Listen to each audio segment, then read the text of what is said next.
Am I audible?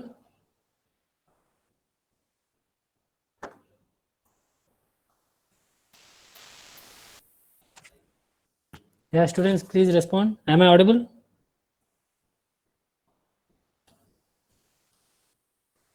Yes, sir. Yes, Okay. sir. Okay, here. Can you see the screen now?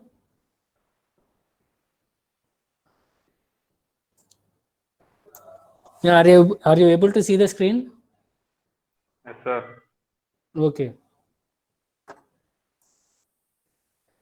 So in the last class, I will show the compound generator characteristics. Okay. So here already you have seen the characteristics of series and shunt. See here.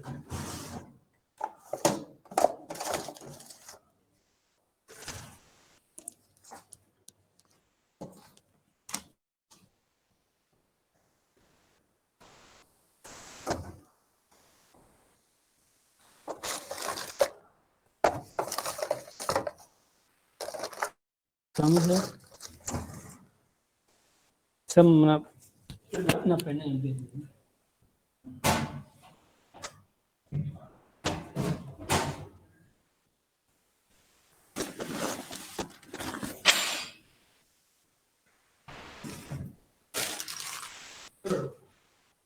okay.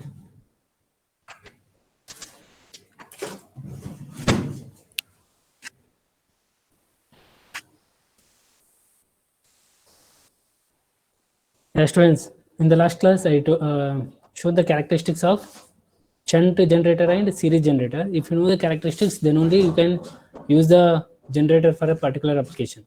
So let us see the characteristics of a shunt generator. So here, so OCC will be the same for all the generators. So this OCC, if you see this OCC characteristics, this will be same for all the generators. So if you see the OCC characteristics, open circuit characteristics, so here this characteristics will be same for all the generators. Now here next one is the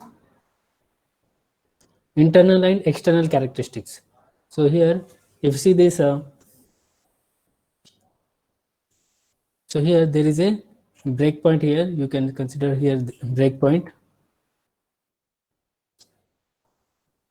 So there are more values on the y-axis, but I have not taken all the values. I have taken only few values. Higher values I have taken. So here breakpoint is there. So you have more values on the y-axis. So here actually this difference will be very small. So as the armature resistance is very small, you can neglect this voltage drop. So here, and we have methods to reduce this armature reaction, voltage drop due to armature reaction. Now here, so here the voltage will be constant even if you increase the load current. So for constant voltage applications, we can use this DC shunt generator. Now coming to the series generator. So here you can see here when IL equal to 0, voltage is 0. Voltage is less. When IL equal to 0, voltage is less. As you increase IL, the generated voltage also increases.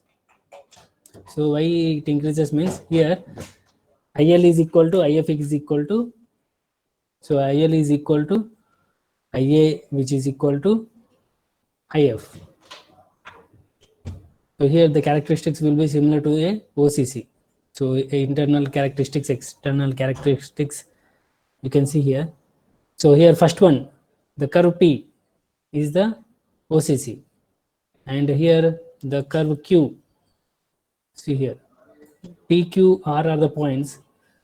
See here, E0 versus IF is OCC, E versus IA is the internal characteristics, V versus, see here, V versus IL is the external characteristics. Now here the voltage increases with the line current because the field current is increasing and the flux is increasing, induced EMF also increases. So here these are the characteristics. You can see rising characteristics. So here the main application is voltage boosters. So next, third, compound generators. Okay, now coming to compound generators. So in the last class I have not shown this one. Today I am going to show this one, compound generator characteristics. So if a series and shunt excitations help each other, it is called cumulatively compounded generator. So here, if you see the compound generator, so you have two fluxes. So here flux due to series field winding, flux due to shunt field winding. So if these two fluxes are in same direction, then it is called as cumulatively compounded generator. Suppose if a series, this is a series field. So here the flux series field winding will be less. So if the series field opposes the shunt field, it is called as differential compound. See here. I will show with the diagram.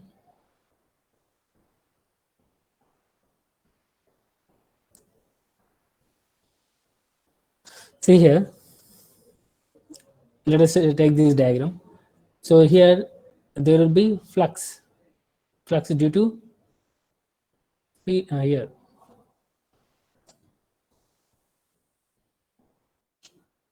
So there will be magnetic flux due to this shunt field winding, and there will be magnetic flux due to this series field winding. So here, if the series field aids the shunt field, that means if the series field increases the overall magnetic field, it is called as cumulatively compounded. That means here you can see here.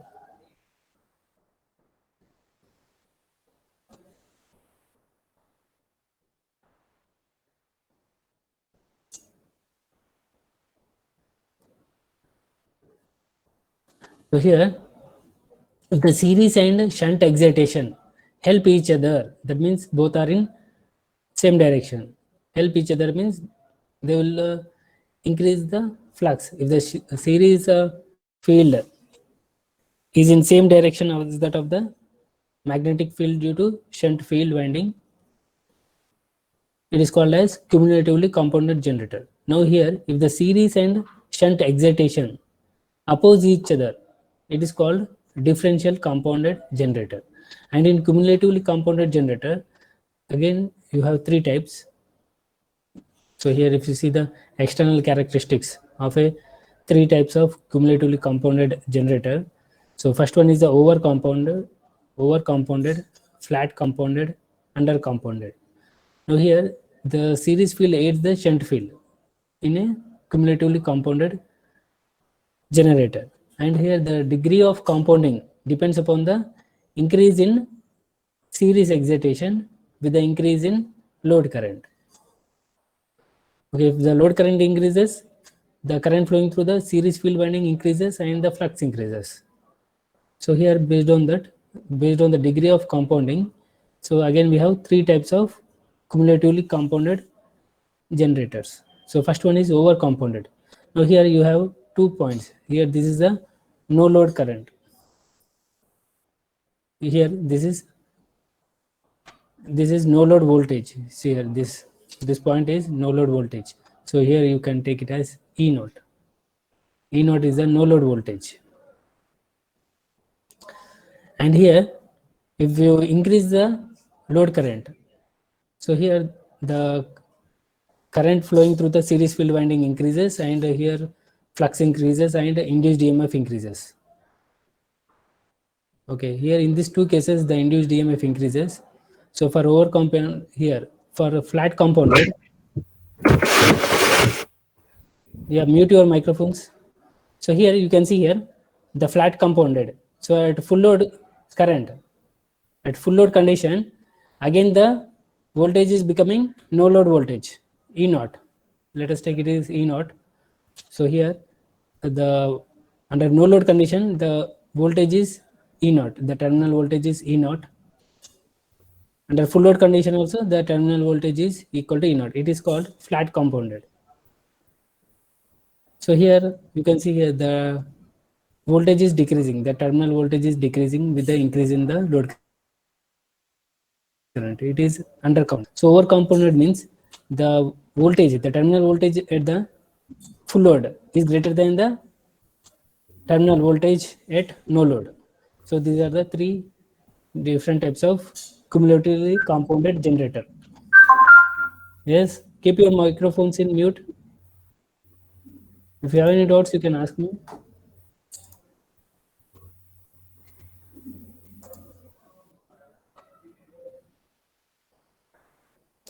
Number 84.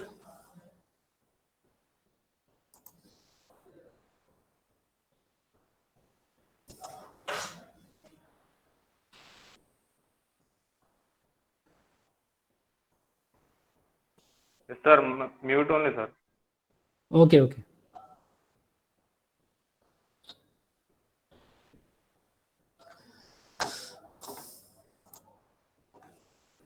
So here, first, if you take a overcompounded, so here, if you take these characteristics, it will be between the shunt and series.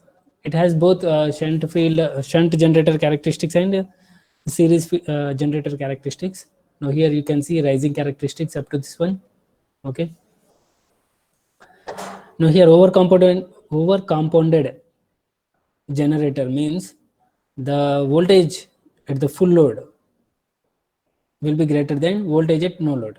Flat compound means voltage at the full load to voltage at the no load, and under compound means voltage at the full load will be less than voltage at the no load condition. So this is about characteristics of cumulatively compounded generator. Next, coming to the applications. So here in the last class I told you about this series separately excited DC generators, series wound DC generators. So mainly used for regenerative braking in DC locomotives. Okay, actually why it is in electric traction in electric trains, previously we used to have DC series motors. So here DC series motor will act as DC series generator during regenerative braking. Okay, so here the best application of series wound DC generator is booster. So we are going to increase the voltage by connecting a series generator. So here it is here series wound DC generator which is inserted in a circuit to add certain voltage so that excessive drop in the feeder is compensated. Next here, see here, a shunt wound motor draws current from the supply mains and drives the series generator. See here, this is the shunt motor. M represents motor, J represents generator, and here this is the series field of this generator. So this is a series DC series generator, and you have a shunt motor, and here this shunt motor is getting the supply from the mains, and here this motor will supply the mechanical power for this generator, and this generator will generate the voltage that will be added to this main voltage. So here this generator will see here, so whatever the voltage drop, so here it will add certain voltage so that excessive voltage drop in the feeder is compensated. So voltage drop in the feeder is compensated by adding voltage by this series generator. So here you can see here, since the voltage drop in the feeder is proportional to load current. So here more load current means more voltage drop, but here that can be compensated by a series generator. Here more current means more voltage generated. So the drop will be compensated by this generated voltage by the series generator. So next we have the shunt generator. Shunt generator, the applications are light and power supply power sources, and it is used for charging of batteries. For charging of batteries, we require DC voltage. The DC voltage can be obtained by this DC shunt generator, and here as it supplies constant voltage, so the constant output voltage. So if you neglect the armature voltage drop, so it is a constant voltage output. The voltage drop will be very less in a shunt generator. The voltage drop due to armature will be very less, as the armature resistance is very small. Armature voltage drop will be very small. So here, so DC shunt generator is a constant output voltage generator. Next, coming to cumulatively compounded DC generator. So as I told you, we have three types: over compounded, flat compounded, and under compounded. So over compounded type are generally used for lighting and power services because over compounding compensates voltage drop in the distribution lines. So here at full load, the full load voltage is greater than the no load voltage, but there will be voltage drop in the distribution lines. So at the load, finally the output will be the required voltage. So here, and thus the voltage at the consumer terminals remains more or less constant. So here for this you can take the distribution system of a ship. Next, coming to differential compound DC generator. So here in differential compounded DC generator, the series field opposes the shunt field. So finally the net magnetic field reduces as the load increases. So the differential compound DC generator is used as arc welding generator. So here arc welding generator, where generator is practically short circuited every time the electrode touches the metal plates to be welded. So here arc welding generator, this is the application of differential compound DC generator. This is about the DC generator. Next I am going to start DC motors. So before going to start this DC motors, if you have any doubts you can ask me, or you can type in the chat box also.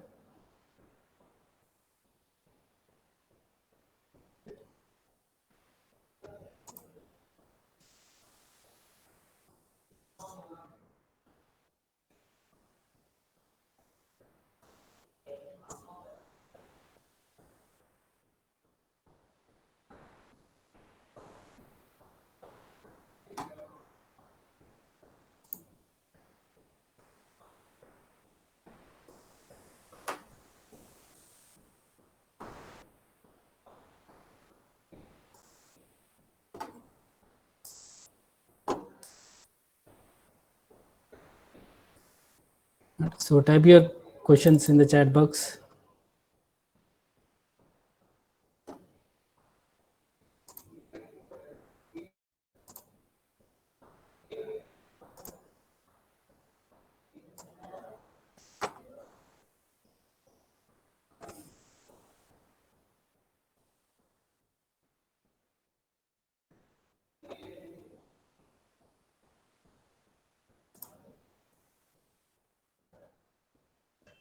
Sir Yes, yes. Compound generator ఏదో diagram చూపిస్తానని అన్నారు sir.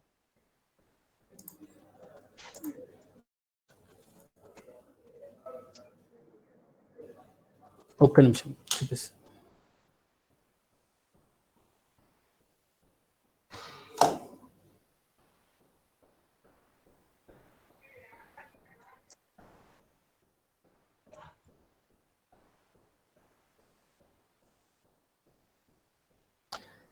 Is what you want? Compound generator diagram.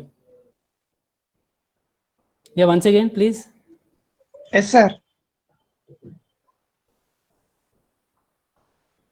Okay, I will show.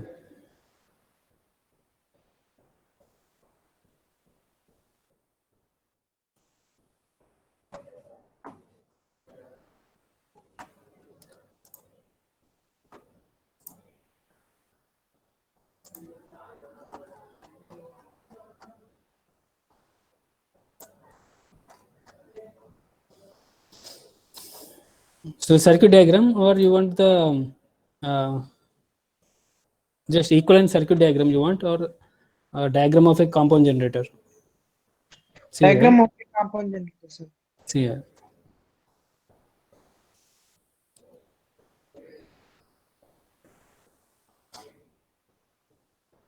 So here You can take a short shunt or long shunt. Okay.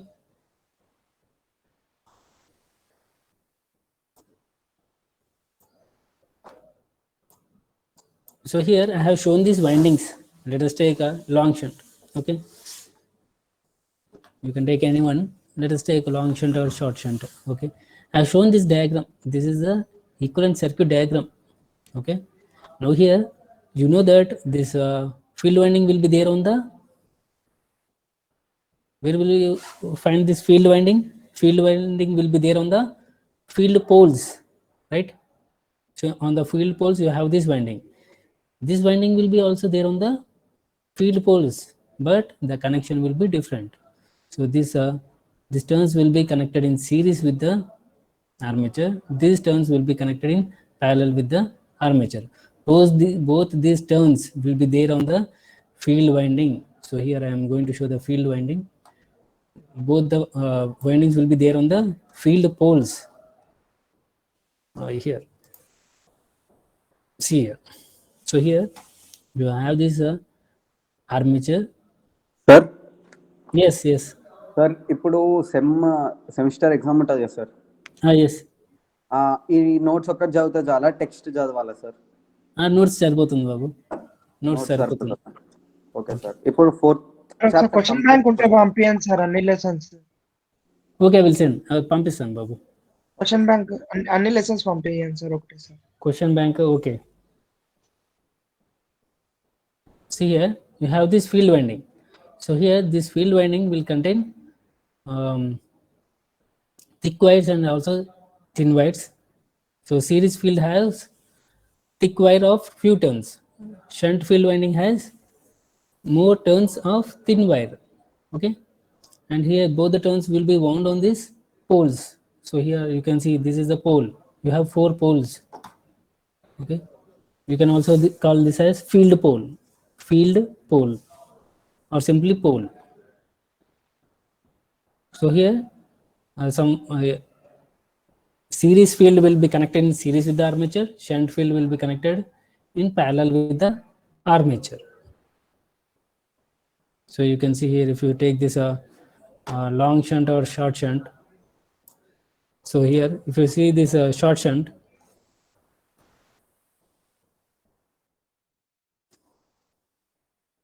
here series field winding, that is thick wire with few number of turns, that will be connected in series with the armature. Okay, and shunt field will be connected in parallel with the armature. So here you have these brushes. So here to these brushes, so you can see brushes will be on the commutator segment. Okay, brushes will be there on the commutator segment, and to this brush end is connected to this winding and also to this winding, and to this winding we are going to connect the load. So let us see this shunt generator. So let us see this shunt generator. So here you have these brushes. The brushes will be resting on the commutator segment. Okay, so these brushes will conduct the current to this load, and also it will supply power to this series shunt field winding. RS is the resistance of the shunt field winding. So here this is the shunt field winding. So current will be flowing through this shunt field winding. So this voltage is applied to this shunt field winding through the brushes. Okay, if you take a separately excited, so here this is the separately excited. The shunt field is here, the field winding is connected to a separate DC source, and we are going to connect to the brushes only to the load. So here the winding is excited separately by a separate DC source.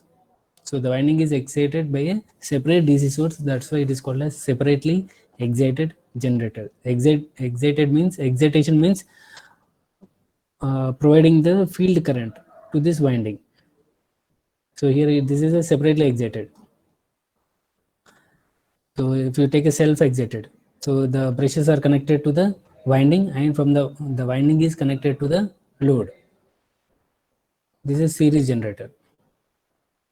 So here this EG is used for exciting the field winding as well as it is supplying the load, power to the load, shunt field winding. Okay. Compound, you have two types, short shunt and a long shunt. The shunt, why it is called as long shunt? So you can see the side, it is parallel to both series field and armature. Long shunt. This is short shunt. It is parallel only with the armature. Okay. So can I go for a DC motor?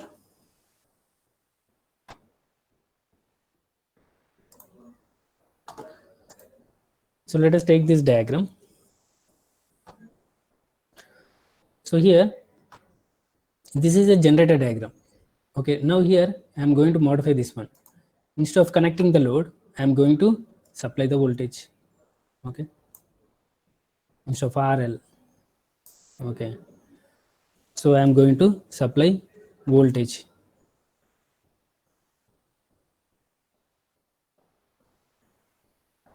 So just modifying that one. Okay, so here this is positive terminal, this is negative terminal. So here this will be the direction of the current.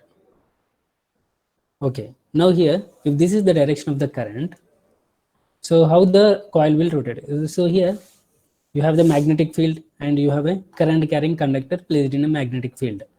So according to Faraday's laws of electromagnetic induction, when a current carrying conductor placed in a magnetic field, it experiences torque, and the direction of the torque is given by Fleming's left hand rule. Fleming's,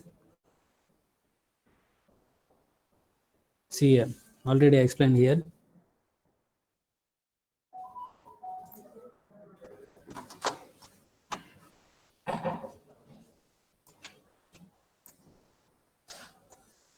So Fleming's left hand rule, see here. Its operation is based on the principle that when a current carrying conductor is placed in a magnetic field, the conductor experiences a mechanical force or torque. So the direction of this force is given by Fleming's left hand rule and the magnitude is given by BIL. This is the operation of the motor. So here a machine which converts DC power into mechanical power is known as a DC motor. DC power into mechanical power. Now here I am going to apply the DC power. See here, I am going to apply voltage. Okay.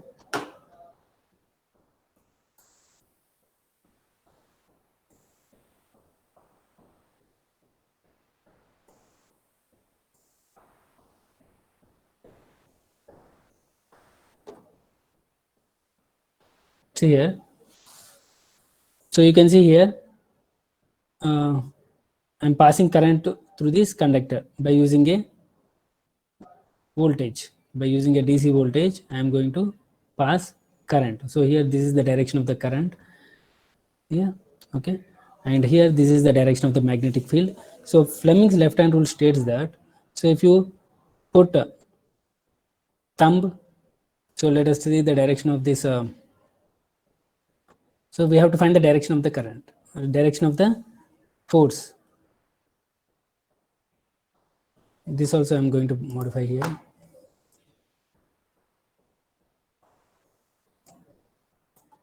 So first see only this first diagram. So here Fleming's left hand rule states that if you stretch the thumb, forefinger and middle finger perpendicular to each other, so let us take forefinger in the direction of the magnetic field, forefinger in the direction of the magnetic field. Okay, current in the direction of the center finger. Middle finger indicates the current. So here you have this, in this axis you have this magnetic field, and in this axis you have this So let us take this current in another way. So I'm going to take in this direction. So I'm choosing this one.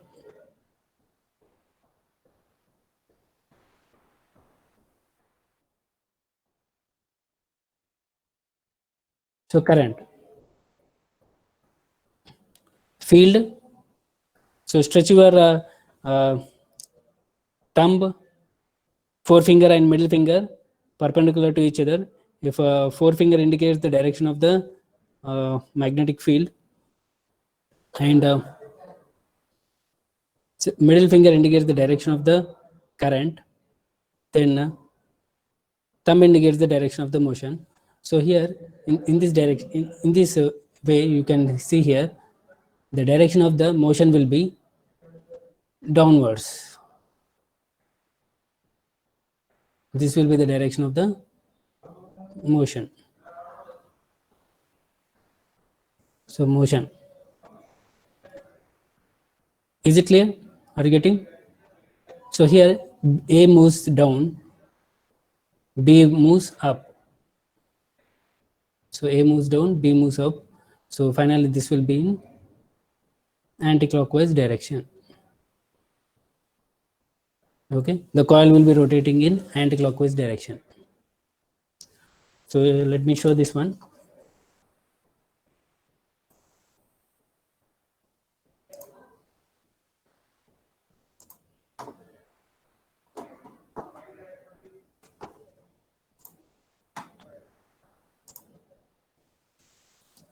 Yeah. So here, stretch you here. I will show the diagram. So here first stretch your. So Fleming's left hand rule. You can stretch your.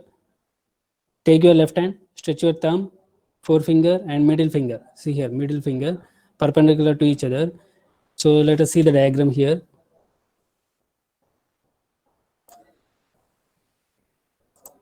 So let us see the diagram. If you stretch a forefinger, middle finger and thumb. So for A conductor, so A conductor is moving down. So here, this is the field direction, and coming to the current.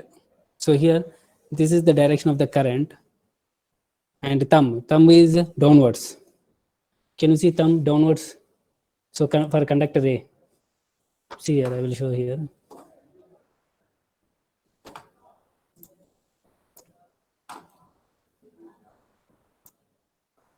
So for conductor A, if you stretch the thumb in the direction of the field and current in the direction, so here thumb will be point here. See, this is the direction of the current. This is the direction of the magnetic field. So thumb is pointed down. So here you are going to get the conductor will be moving.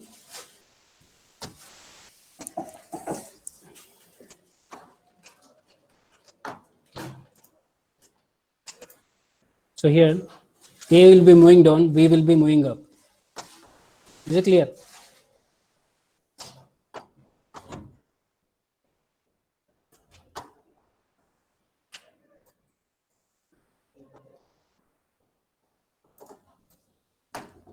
Is it clear? So is it clear? The coil will be rotating in anti-clockwise direction. So here, if you similarly for the conductor B, the direction of the current is in this way. You can see here for conductor B, you can easily get the direction. The conductor will be moving up. See here.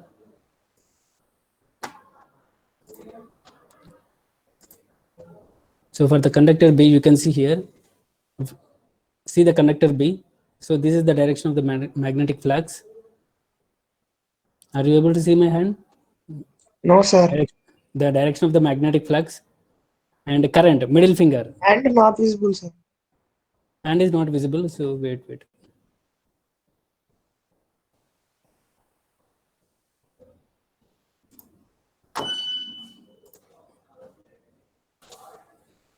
See here.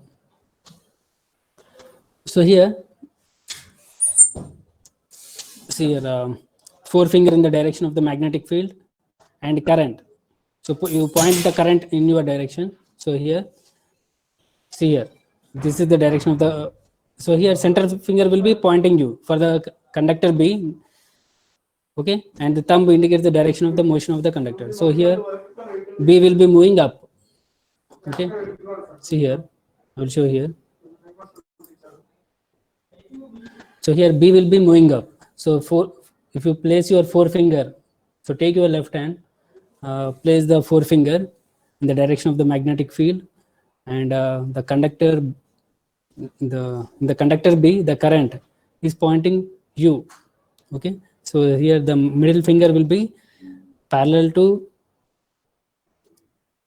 the middle finger will be horizontal and it will be pointing you.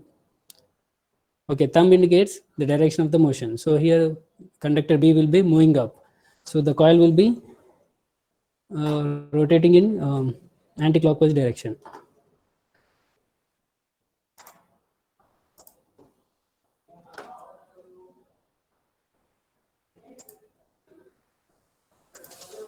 So here you can see here for the same direction of current in the conductors, the coil is moving in anti-clockwise direction. The coil is moving in anti-clockwise direction. Okay, previously we have this one. So here we are rotating this coil in clockwise direction. Okay, here also clockwise direction. So the coil is rotated in clockwise direction and you can get this direction of the current for a generator. This is for generator.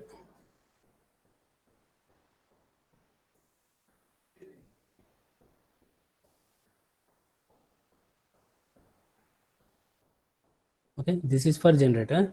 And coming to motor, so we are going to pass the current here like this. So here in conductor A, this is the direction of the current, and conductor B, this is the direction of the current.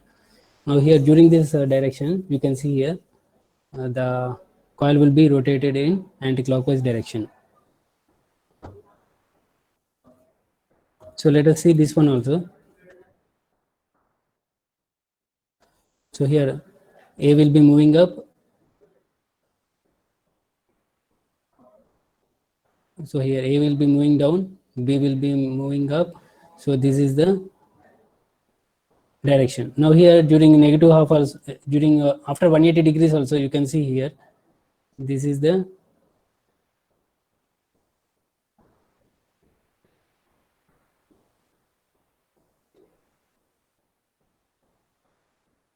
so this is enough. Okay, is it clear? So here in the next diagram, the direction of the current changes. Based upon that, you have to draw the diagram. So here, is it clear? So if you apply Fleming's left hand rule, you are going to get the direction of the rotation or direction of motion of the conductor. So finally here you are going to get the direction of rotation of the coil. So it will be rotating in anti-clockwise direction. So here the generator, the motor principle is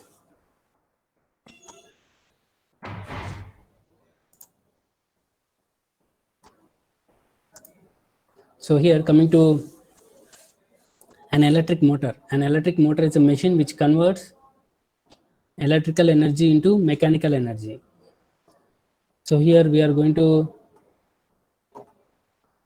supply DC voltage and you are going to get the mechanical power. So the shaft will be rotating. So here the operation, this is very important. In the Viva also, if they ask what is the principle of a motor, if they ask what is the principle of a motor, just say when a current carrying conductor is placed in a magnetic field, the conductor experiences mechanical force, and the direction of this force is given by Fleming's left hand rule, and the magnitude is given by F equal to BIL. This is enough. These are the very important points. Is it clear? So the principle of a motor is When a current carrying conductor is placed in a magnetic field, the conductor experiences a mechanical force. Is it clear the Fleming's left hand rule? Just take your left hand, place the thumb, forefinger and middle finger. So if you take a motor, you have to place the forefinger and middle finger in the direction of field and current respectively. Yes. Sir generator కేమో right hand rule use చేసామా sir? Yes. Motor కేమో For generator, Fleming's right hand rule. For motor, Fleming's left hand rule. ఎందుకని sir అలా? Huh? అంటే reason ఏమైనా ఉందా sir అలా తీసుకోవడం అనేది? So for knowing the direction, they gave the rule how to find the direction. So rule అంటే మీకు ఈఎంఎఫ్లో చదువుకుంటారమ్మా, సిగ్నల్స్ అండ్ సిస్టమ్స్లో ఇవన్నీ చదువుకుంటారు. ఓకేనా? You are going to study about many this one. You are going to study about the flux, you are going to study about magnetic field, static electric field, ఇవన్నీ signals and సిస్టమ్స్లో చదువుకుంటారు మీరు. Okay, just ఏంటంటే బేసిక్లో మీకు only just basic concepts ఇవి. అంటే ఇవేంటంటే అక్కడ పర్పస్ మారుతుంది కదా sir, mechanical to electrical, electrical to అందుకోసమే మెకానికల్, లెఫ్ట్ హ్యాండ్ కాబట్టి వచ్చింది. లెఫ్ట్ హ్యాండ్ రైట్ హ్యాండ్ మారుతూ ఉంటాయి. Yes, what is once again? See here, motor we have to use Fleming's left hand rule. For motor we have to use Fleming's left hand rule. So ఇది in detail గా మీకు signals and systems లో ఉంటుంది. Okay,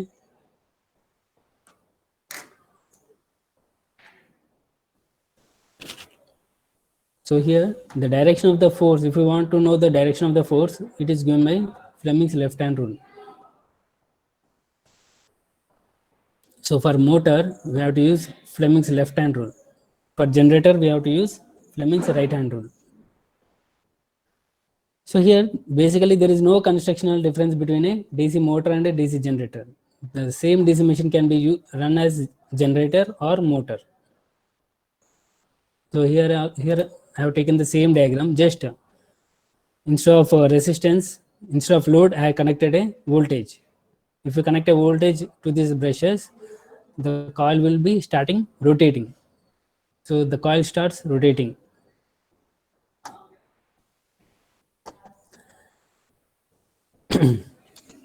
So here, so one thing, see here, when the coil starts rotating,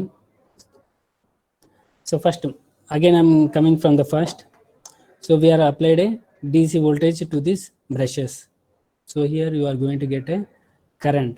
So current will be flowing through these conductors. So when a current carrying conductor placed in a magnetic field, it experiences force. So here the conductor A is moving downwards, conductor B is moving up.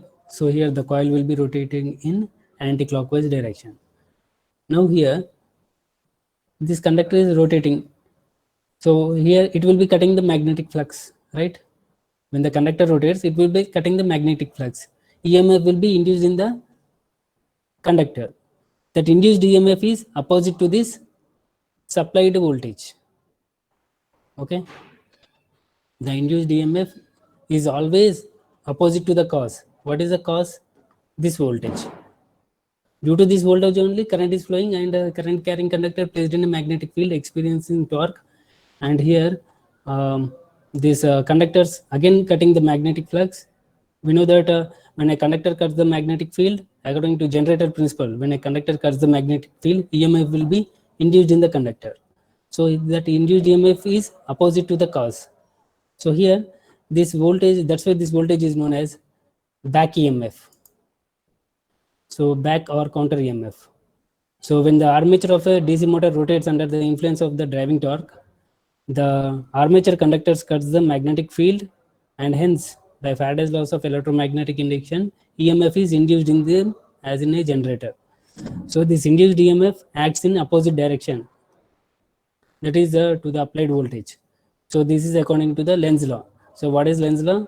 The direction of induced EMF is such that it cause producing it.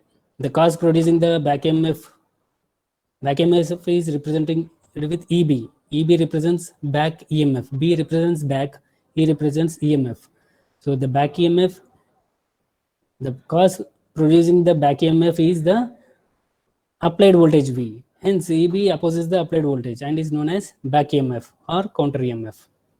But the supply voltage is constant. So whatever the voltage we are giving, that is constant. So here, is it clear? So here we are going to get induced EMF in the armature. That induced EMF is known as back EMF. Similarly, if you take a generator, so in generator also there will be backward torque. So if a current flows through the winding, so here, is it clear? First, is it clear the back EMF? You can see generator concepts in motor also. So here also voltage is generated. Similarly, if you take a generator, DC generator, their backward torque is also produced. So here, when armature conductors carry the current, so current carrying conductor placed in a magnetic field experiences torque. So the torque will be opposite to the driving torque in a generator. Here, this induced EMF will be opposing the supply voltage. So remaining I will explain in the next class. So just go through these notes. First you study my notes. It is enough for you. Then you can refer any book. Okay, let me take the attendance.